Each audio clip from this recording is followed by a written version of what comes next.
Danu Fadila. Sekarang saya berada di rumah salah satu siswa sekolah menengah atas yang terletak di Desa Brangkal, Kecamatan Suko, Kabupaten Mojokerto. Video ini dibuat pada hari Sabtu 29 Agustus 2020 dengan tujuan sebagai tugas proyek sosiologi bab 1 perubahan sosial. Kalian lihat, sekarang saya berada di rumah salah satu siswi sekolah menengah atas. Karena peraturan pemerintah yang menganjurkan segala kegiatan dari rumah seperti bekerja sampai sekolah dari rumah, oleh karena itu kepala sekolah berinisiatif melakukan kegiatan ekstrakurikuler dengan melalui online. Hal itu dilakukan semata-mata untuk agar siswa tetap bisa berprestasi di luar akademis tanpa halangan wabah ataupun peraturan pemerintah. Masyarakat banyak sekali terjadi perubahan sosial, apalagi setelah terjadi pandemi seperti saat ini. Tapi apa sih perubahan sosial itu sendiri? Banyak para ahli yang mengemukakan pendapat mereka, seperti Selo Sumarjan yang mendefinisikan perubahan sosial sebagai perubahan pada lembaga masyarakat yang mempengaruhi sistem sosialnya, dan Kingsley Davis yang mengungkapkan perubahan sosial adalah perubahan yang terjadi pada struktur dan fungsi masyarakat. Banyak sekali perubahan sosial yang terjadi, salah satunya di lingkungan sekolah, contohnya dalam pelaksanaan ekstrakurikuler. Sebelum pandemi terjadi, ekstrakurikuler dilaksanakan secara langsung di saat pulang sekolah atau di jam-jam tertentu. Latihan, berorganisasi, bahkan tak jarang pelaksanaan game untuk menunjang pelatihan dilakukan langsung tatap muka di sekolah dengan pelatih yang mendampingi. Tapi setelah terjadi pandemi, pemerintah mengharuskan segala kegiatan dilakukan di rumah. Oleh karena itu, masyarakat harus menyesuaikan terhadap perubahan.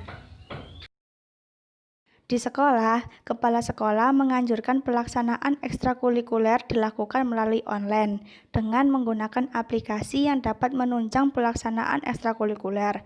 Dalam hal ini, aplikasi termasuk ke dalam saluran perubahan sosial. Anjuran tersebut dilatar belakangi oleh adanya keinginan untuk maju dan adanya orientasi ke masa depan.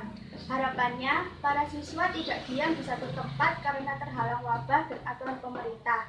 Mereka masih bisa berprestasi, masih bisa berorganisasi walaupun hanya melalui online. Dengan begitu, bakat-bakat di luar akademi mereka masih bisa terus berasal.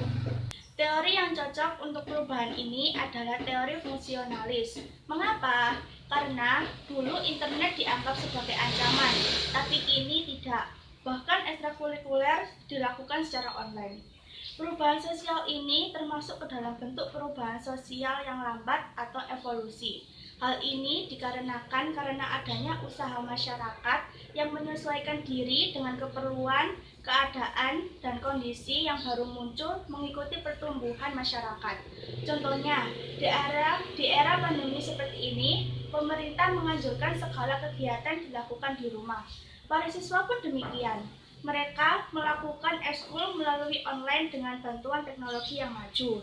Selain itu, perubahan dari ekstrakurikuler langsung menjadi ekstrakurikuler online ini pun termasuk ke dalam perubahan yang tidak dikehendaki atau tidak direncanakan.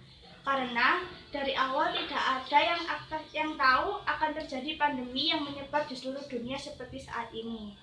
Perubahan yang terjadi tentunya memberikan dampak bagi kehidupan. Salah satunya dampak positif, berupa berkembangnya ilmu pengetahuan dan teknologi. Dulu, pelaksanaan ekstrakurikuler dilakukan secara tatap muka di sekolah. Tapi saat ini, pelaksanaan ekstrakurikuler melalui online dengan memanfaatkan teknologi yang telah maju. Dampak positif lainnya yaitu nilai dan moral baru telah terbentuk. Dulu beranggapan ekstrakurikuler hanya bisa dilakukan secara langsung, tapi kini ekstrakurikuler juga bisa dilakukan melalui online. Yang dapat saya sampaikan, semoga dapat menambah pengetahuan Anda. Jangan lupa subscribe, like, and share video ini jika kalian menyukainya. Wassalamualaikum warahmatullahi wabarakatuh.